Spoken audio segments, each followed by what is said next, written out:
Bonjour, je suis ravie de vous accueillir pour cette troisième émission du podcast du Laboratoire de la bienveillance. Aujourd'hui, avec mon invitée Nathalie Allais, nous vous avons concocté une série de trois émissions sur le thème Vivre vos relations comme un cadeau. Aujourd'hui, on va commencer à parler de la relation à l'autre, mais laissez-moi vous présenter Nathalie Allais. Nathalie, elle est coach en détox relationnel. Elle accompagne les personnes qui rencontrent des difficultés relationnelles, qu'il s'agisse du domaine privé, professionnel, mais aussi social. Elle est basée à Liège, en Belgique, où elle consulte en présentiel et en ligne. Elle donne aussi des ateliers, des séminaires, des conférences. Ses outils de prédilection sont la programmation neurolinguistique, l'hypnose et bien sûr, le tout soutenu par une écoute bienveillante et attentive. Bienvenue Nathalie, Bonjour Joël, merci de ton invitation.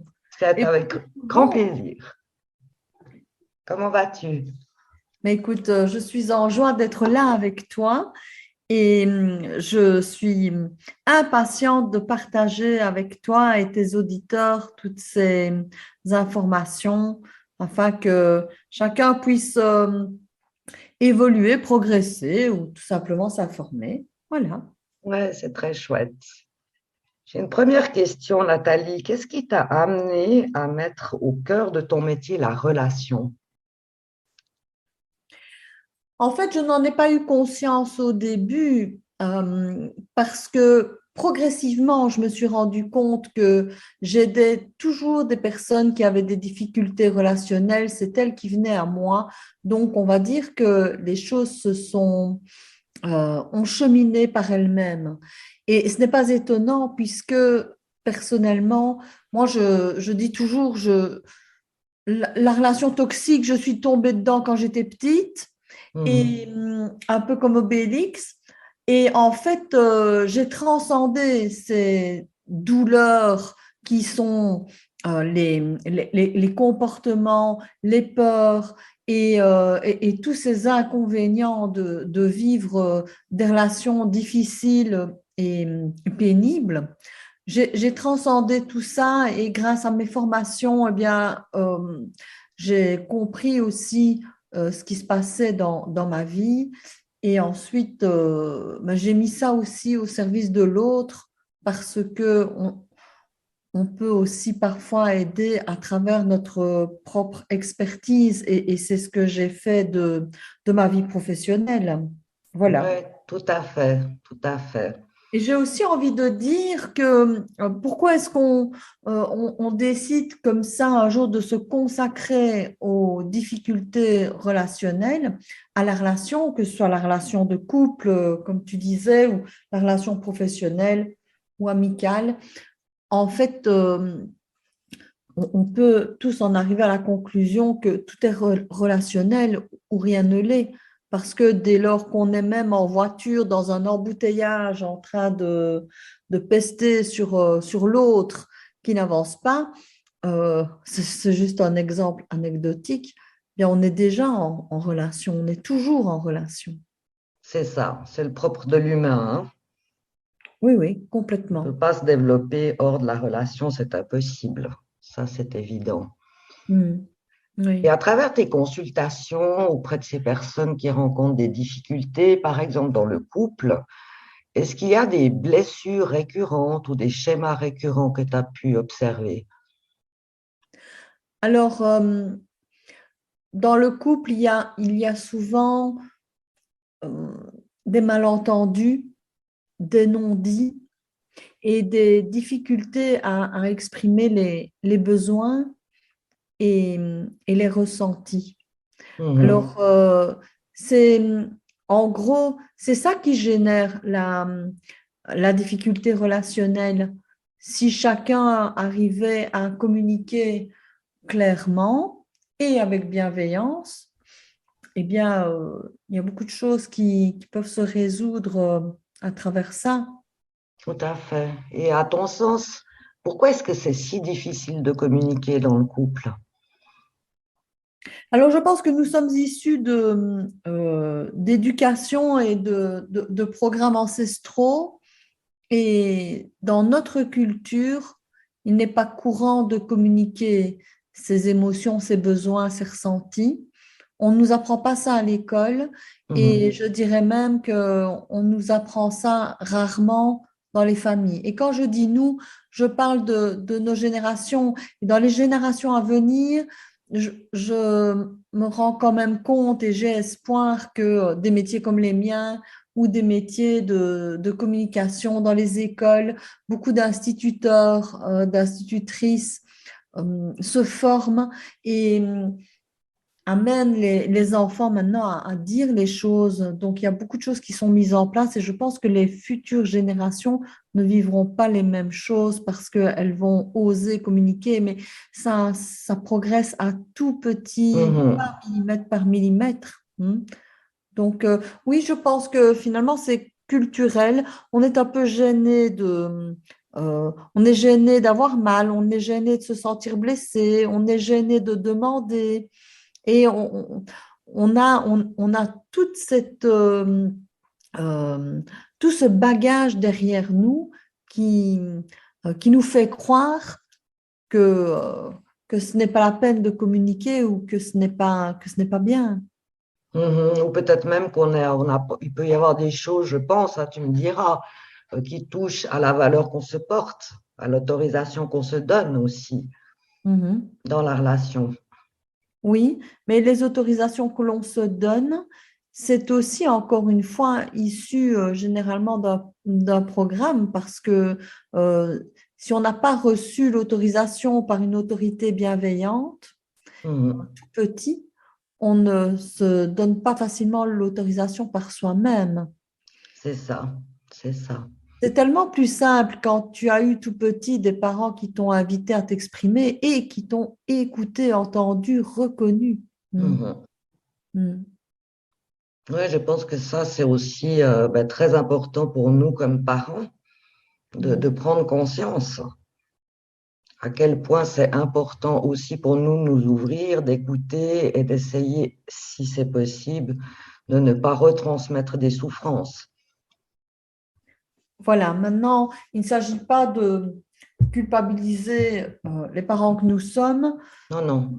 ou de montrer du doigt les parents que nous avons eus. Je pense sincèrement que chaque parent fait de son mieux. Donc, mais on ne peut faire qu'avec ce que l'on a reçu et ce que l'on a en soi. Et donc, si on est fait de blessures, de peur, euh, peur de communiquer par exemple, comment veux-tu, si tu n'as pas transcendé ça, inviter ton propre enfant à communiquer lui-même. Parce qu'attention, inviter l'enfant à communiquer, à exprimer ses besoins, ça peut nous ramener à notre propre impuissance. Donc parfois, on ne veut pas savoir. Et les grands entre eux, évidemment, font beaucoup ça aussi. Mhm. Ouais, oui, c'est vrai. Et en quoi l'hypnose, c'est un outil absolument magique, parce que j'en suis convaincue, pour travailler sur cette relation à l'autre, entre autres, et cette relation à soi. Eh bien, tout d'abord parce que l'hypnose, au contraire de ce que l'on croit, c'est quelque chose euh, qui nous permet de nous exprimer nous, par nous-mêmes. Quelqu'un qui te guide en hypnose ne va pas te téléguider, il va juste te faire une suggestion. Et je parle de personnes qui sont correctement formées et qui ont Oui. une éthique bienveillante, bien sûr. Et donc, l'hypnose te permet tout d'abord un état progressif de calme intérieur. Et ensuite, d'ailleurs, je dis souvent en consultation, parce qu'à un moment donné, en hypnose, bien souvent, les personnes ferment les yeux. Et je dis toujours, c'est en fermant les yeux que l'on voit. Et alors qu'on Mhm. peut garder les yeux ouverts, c'est pas la question, mais l'introspection, l'introspection permet de savoir vraiment ce qu'il y a à l'intérieur de soi, du cœur, et de quitter le mental qui essaye toujours d'arranger les choses pour que la réponse soit la bonne réponse, ou soit la réponse que l'autre attend, ou soit une réponse qui semble logique.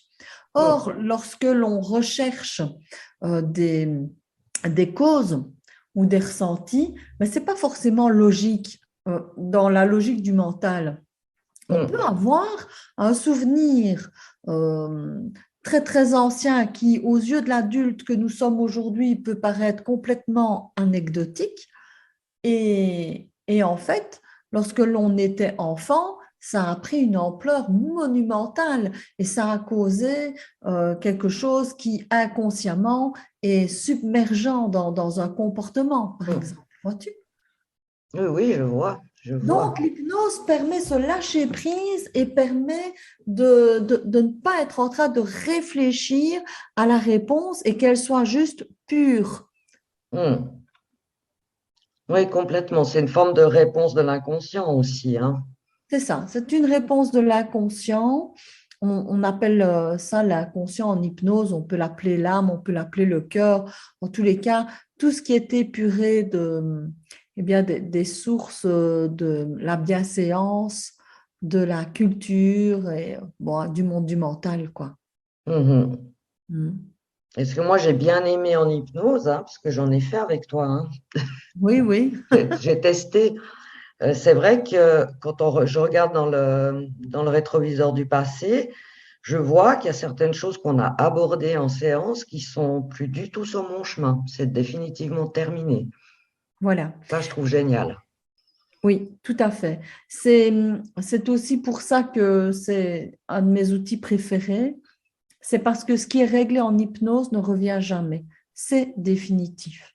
Je parle bien de quelque chose qui est réglé et pas de réglé en partie, hein, parce que parfois il faut procéder par couche, un peu comme on pèle un oignon, et il y a une progression à avoir, il y a un rythme euh, à conserver avec la personne en fonction de qui elle est, de sa capacité à évoluer, à faire des prises de conscience. Enfin, il y a beaucoup de critères. Mais une fois que quelque chose est réellement réglé par l'hypnose et par l'inconscient, on va dire par l'inconscient, parce qu'il n'y a pas que l'hypnose, évidemment, qui travaille sur l'inconscient, mais moi, c'est un de mes outils de prédilection parce que ce qui est fait, c'est acquis à la bonne heure. Ah Maintenant, ben, il n'y a pas de, il y a pas de secret. Parfois, tu sais, quand on a réglé un truc, on se rend compte que il y a autre chose à aller chercher encore. Et puis, quand on voit les bienfaits, on a envie de progresser. oui, ça c'est vrai. Ça c'est Mm. vrai. Et il y a des bienfaits, beaucoup de bienfaits dans la relation, hein, je trouve. Écoute, en plus, lorsque en relation, tu commences à vivre heureux, Mhm. parce que tu mets de la clarté, parce que tu exprimes les choses, parce que tu t'es libéré de tes douleurs d'abandon, de tes peurs d'être jugé, des choses comme ça, Mhm. eh bien, tu peux plus faire marche arrière. Tu ne sais plus être accepté de vivre dans des relations qui ressemblent à rien. Et puis, tu connais la recette, donc tu vas l'appliquer et ça va devenir un automatisme, hein.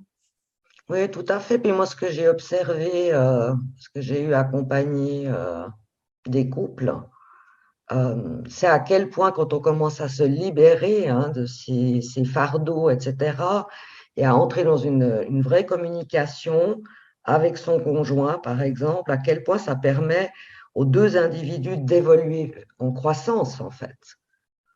Oui, c'est ça, parce que quand tu mets en route des codes à travers des comportements, des questionnements, de la bienveillance, l'autre, évidemment, apprend à avoir ses codes aussi. Et donc, c'est puissant, hein. C'est puissant parce que ça sublime les deux interlocuteurs, en fait.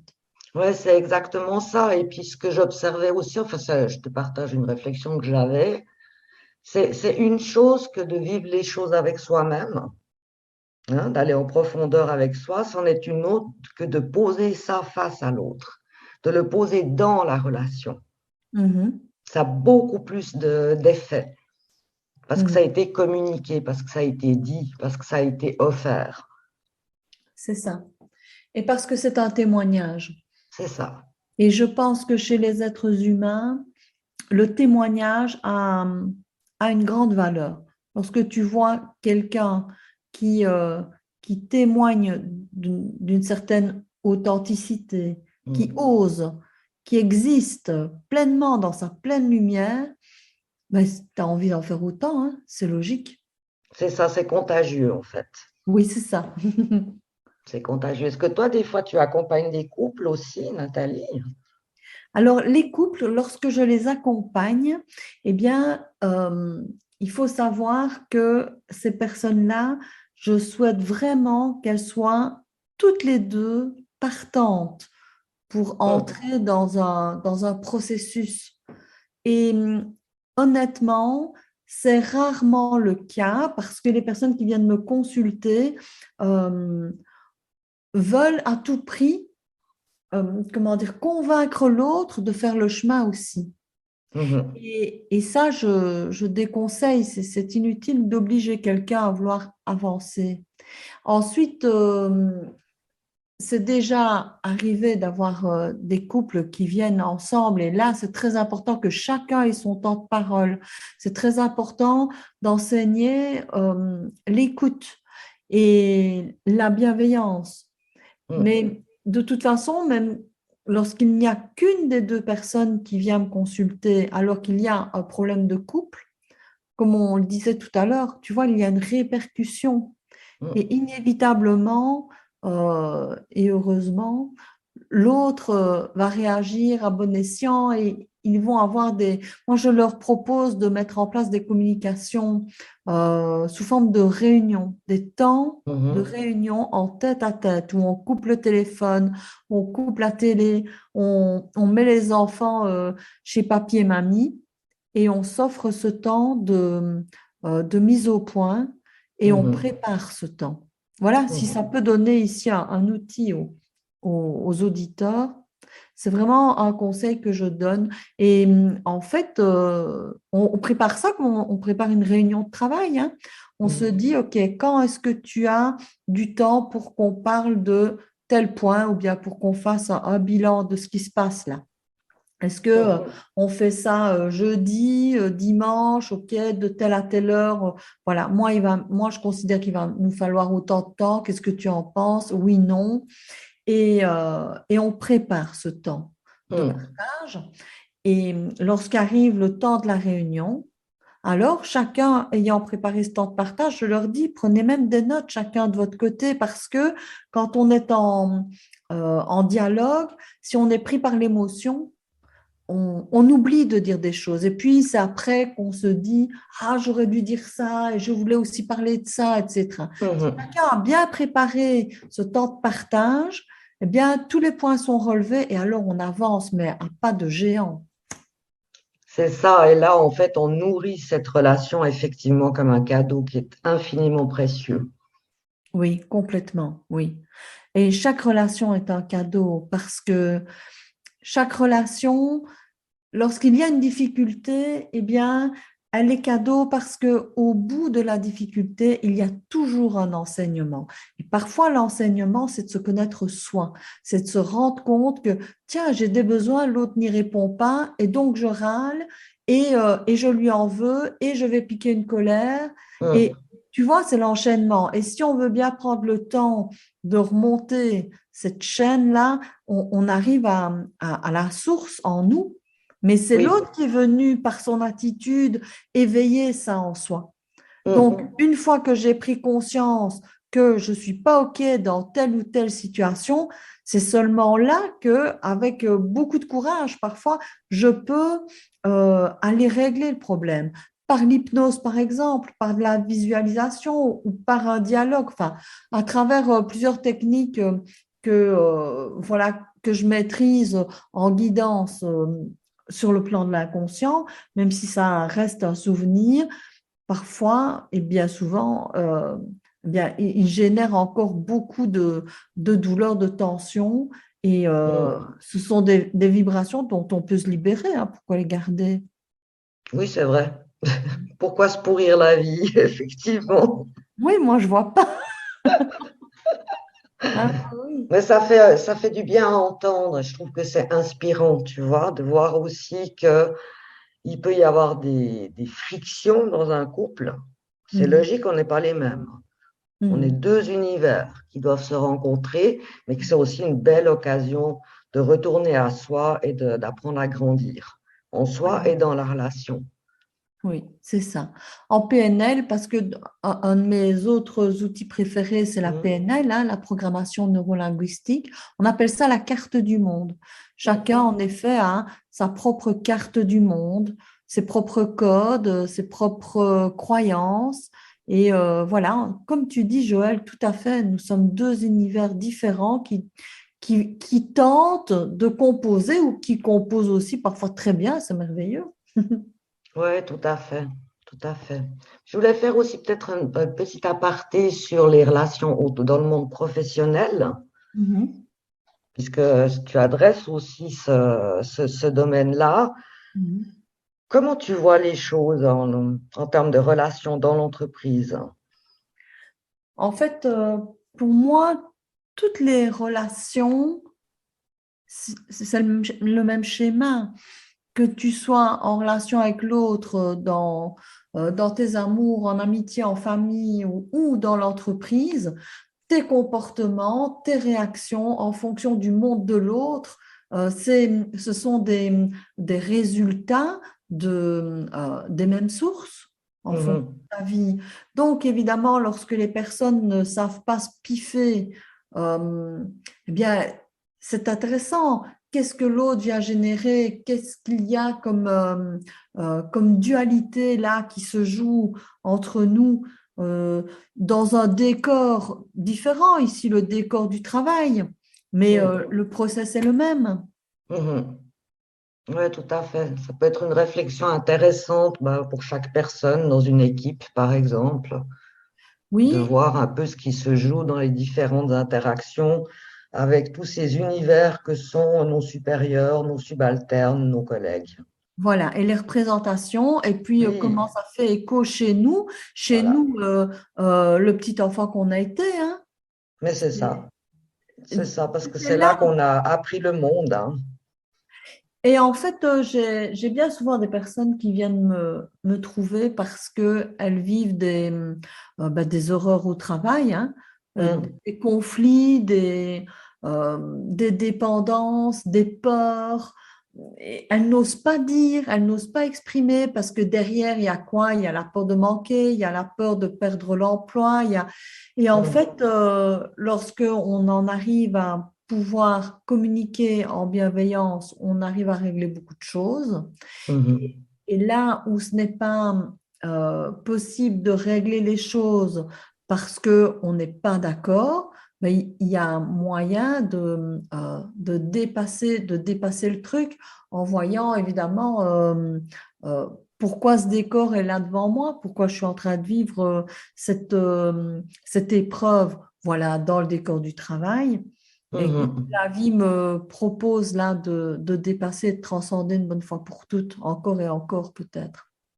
Ouais, c'est ça, c'est vraiment aussi intéressant comme tu le dis, qu'est-ce que le décor me demande de faire, d'apprendre. Oui, c'est ça. C'est quoi la proposition C'est ça. de level à grimper? Ouais, tout à fait. Ouais, c'est une très jolie manière de regarder ce qui se passe dans notre environnement, en fait. Je trouve ça très inspirant. Oui, c'est très important de regarder ce qui se passe dans notre environnement en tant que personne responsable et pas en tant que victime. Toujours à se dire, c'est l'autre, c'est le gouvernement, c'est le patron, c'est le pas de chance, etc. OK, ça ne sert à rien. On n'avance absolument pas avec ça. C'est OK, Non. la circonstance, elle est telle qu'elle est et à partir de ça, je fais quoi moi? Mhm. Absolument. Absolument. Ça s'appelle prendre sa responsabilité dans le bon sens du terme. Mhm. Et puis ça s'appelle aussi, à mon sens, dans certains cas, reprendre son pouvoir, mais dans le vrai sens du mot pouvoir. Voilà, complètement. Pouvoir sur soi, pas pouvoir sur l'autre. Oui, complètement. Donc Le c'est vrai pouvoir. C'est fou, quand on regarde ça sous cet angle, à quel point tous ces modèles de relations nous apprennent tellement de choses. Moi, je trouve ça fabuleux. Oui, moi j'adore l'humain et je trouve que c'est une aventure extraordinaire que l'aventure humaine. Les interactions entre les humains ou leur propre introspection, parce qu'on parlera aussi évidemment à un moment donné de la relation à soi, c'est Oui, une aventure humaine fabuleuse, qu'elle soit dans le monde extérieur ou dans notre monde intérieur. ouais, c'est ça. C'est exactement ça. Ma chère Nathalie, on arrive déjà au terme de notre entrevue. Ça a passé très, très vite. Moi, ce que je vais faire, je vais mettre sous le podcast les références de ton site internet Bien et sûr. puis de tes réseaux pour que les gens puissent découvrir ou redécouvrir ton univers à toi. Oui, Je mettrai aussi les références de mon site internet mhm. où là, je vous invite à télécharger un guide en 4 étapes pour remettre de la sérénité dans votre quotidien. Je vous l'offre avec un grand plaisir. Et puis, Nathalie, on se retrouve, toi et moi, dans 15 jours pour Mhm. parler justement de la relation à soi. Mais oui, ce sera vraiment une super belle idée que tu as eue, Joël, de préparer ces podcasts. Oui, en tout cas, je me réjouis. Mm. Et puis, en attendant, eh bien, pour tous et toutes, ben, prenez soin de vous, Mm. aimez la vie et puis le meilleur. À Mm. bientôt. Bisous, Joël, et bisous à tout le Bisous. monde. Salut!